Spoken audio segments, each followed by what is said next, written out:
네, 오늘은 스토킹 처벌법에 대해서 얘기를 좀 나눠보려고 합니다.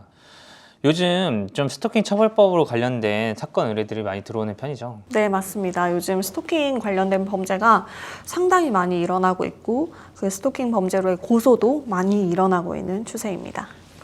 어떤 것을 스토킹 행위라고 하고 그 스토킹 행위에 해당했을 때 어떤 것까지가 이르러야 범죄에 해당하는지에 대해서 좀 설명해 주시겠어요? 스토킹 행위의 의미에 대해서는 스토킹 처벌법에 명확하게 규정이 되어 있습니다.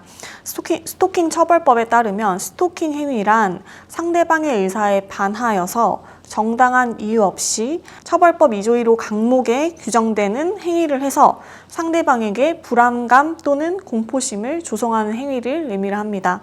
그러면 2조 1호 강목에 해당하는 행위라고 함은 접근하거나 피해자한테 접근을 하거나 상대방의 진로를 막아선다거나 혹은 상대방의 주거, 직장, 학교 같이 주로 기거하는 장소에서 상대방을 기다리거나 지켜보는 행위 같은 것들이 대표적으로 포함이 되고요. 그 다음에 지속적으로 전화를 하고 이메일을 보내고 문자를 보내는 행위나 어떤 물건을 상대방한테 도달하게 해서 뭔가 위협감이나 공포심을 일으키게 하는 것도 모두 포함이 됩니다. 그럼 그 사람의 이게 인스타에 들어가서 이렇게 댓글을 단다거나 아니면 다른 계정들로 해서 댓글을 다는 거 이런 것도 스토킹에 해당할 수 있나요? 네, 맞습니다. 상대방한테 어떤 정보통신망을 이용해서 뭔가를 자꾸 정보나 어떤 글을 도달하게 하는 행위도 충분히 스토킹 행위에 해당이 될 수가 있고요.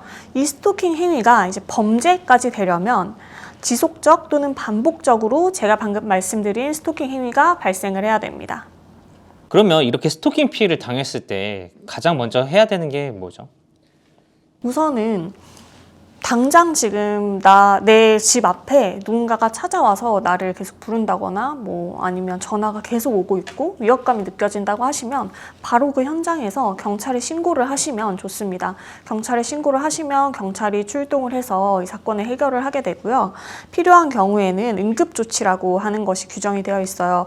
이 응급조치라고 하면 진행 중인 스토킹 행위에 대해서 신고를 받은 경우에 향후에 이제 스토킹 행위에 대한 제지를 경고를 하고 그다음에 피해자와 스토킹 행위자를 분리하고 범죄를 수사를 시작을 할 수가 있고요. 여러 가지 긴급 응급 조치나 잠정 조치 같이 피해자를 위해서 더 적극적인 조치를 취할 수 있는 것들이 있습니다. 그런 것들까지도 진행이 될 수가 있기 때문에 신고를 진행하시는 것이 좋고요. 만약에 내가 지금 지속적으로 몇 달간 아니면 몇 년간 스토킹 행위를 당하고 있다라고 하시면 주저하지 마시고 경찰서에 가셔서 신고나 고소를 진행하시는 것을 추천드립니다. 근데 이렇게 신고를 하고 난 다음에 보복이 있을 수 있잖아요. 긴급 응급 조치를 위반할 수도 있고 아니면 잠정 조치를 위반할 수도 있고요. 그러면 그렇게 됐을 때는 어떻게 해당이 되죠?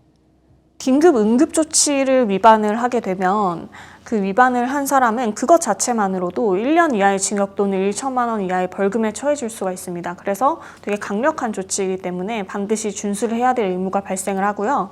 잠정 조치 같은 경우에도 이걸 위반하면 더 중한 2년 이하의 징역 또는 2천만 원 이하의 벌금에 처해질 수 있습니다. 그 외에도 말씀하신 거 외에도 바로 유치장에 수감될 수도 있잖아요. 네, 맞습니다. 그래서 이게 스토킹 처벌법이라는 법이 제정이 되면서 되게 세세하게 경찰의 조치나 이걸 위반했을 때의 조치에 대해서 규정이 다 되어 있습니다. 그리고 경찰관 분들도 이거에 대해서 굉장히 잘 처리를 해주시고 되게 엄격하게 이걸 바라보고 있어요. 그래서 내가 참기보다는 어떤 이런 법적 조치를 적극적으로 취했을 때 더 보호를 받으실 수 있다는 거를 꼭 아셨으면 좋겠습니다.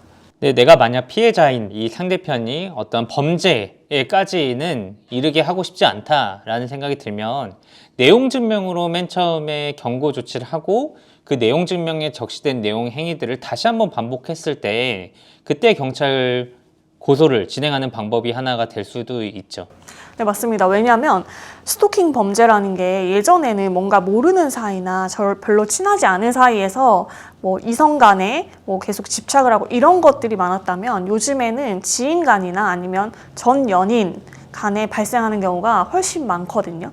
그래서 그런 경우에는 본인도 본인의 감정을 약간 컨트롤하지 못해서 이게 스토킹 범죄라고 인지를 못하고 그런 행위를 계속하는 경우들이 많아요. 그런 케이스에서는 특히나 이 내용 증명을 우선적으로 발송을 하시면 이 사람이 더 이상 그 스토킹 행위를 지속하지 않고 문제가 좀 간편하게 해결되는 경우가 많습니다. 그래서 내용 증명도 선제적으로 활용을 하시는 것을 고려해 보시면 좋을 것 같습니다.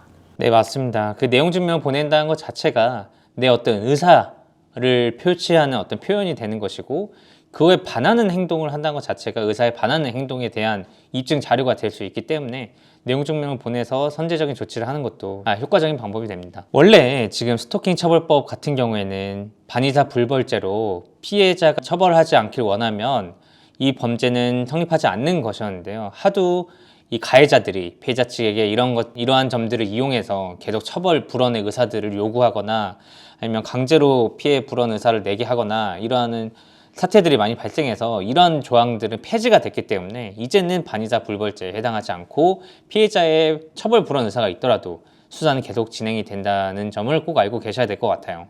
네, 그만큼 스토킹 범죄에 대해서 우리 재판부 그리고 사회가 굉장히 엄중한 범죄로 보고 있고, 이 스토킹 범죄를 당하는 피해자가 받는 고통은 생각보다 정말 극심하고 일상생활에 불가능할 정도의 고통을 받을 수 있는 범죄거든요. 내가 당하고 있는 피해에 대해서 너무 작게 생각하시거나 내가 이거를 고소까지 해도 되나 생각하지 마시고 좀 적극적으로 본인을 보호하실 수 있는 조치를 취하셨으면 좋겠습니다. 맞습니다. 이런 스토킹 범죄란 건 사실 아예 생면부지의 사람보다는 어떤 전 연인이었던 아니면 배우자였던 사람들에게 보통 많이 발생하는 범죄에 해당하게 됩니다. 그렇기 때문에 이게 자기가 당한 피해가 스토킹인지 모르는 경우들도 좀 많은데요. 자기가 당한 피해가 실제로 스토킹 범죄라는 거를 확실히 인지하시고 그거에 대해서 방지 요청을 하시는 게 중요하다고 생각이 듭니다. 그리고 최근에는 이런 행위까지 스토킹 범죄로 인정이 됐는데요. 2023년 12월 달에 나온 대법원 판결에 따르면 층간소음으로 윗집에서 하도 아랫집에게 시끄럽게 했어요. 그래서 아랫집에서 그거에 대한 보복의 의사로 윗집 벽을 두드린다거나 아랫집에서 윗집으로 상당히 어떤 소음을 유발시키고 이런 식으로 지속적인 행위를 했는데, 이런 행위 자체가 스토킹 행위로 인정이 된 사안이 있습니다. 네, 그러니까 쉽게 얘기를 하자면 내가 뭔가 원하지 않는데 뭔가 누군가 제3자에게서 자꾸 연락이 오거나 어떤 나에게 접촉이 와요. 그게 그런 뭐 천장을 두드리는 것이든 문자나 전화가 오는 것이든 뭐 쪽지가 문에 붙는 것이든 뭔가 내가 원하지 않는데 그런 접촉들이 다가온다 하시면 이거는 스토킹 행위에 해당이 될 수 있다라는 거를 한번 고려를 해보시고 변호사 상담을 통해서 스토킹 범죄에 해당을 하는지 상담을 받아보시는 것이 좋다고 생각을 합니다.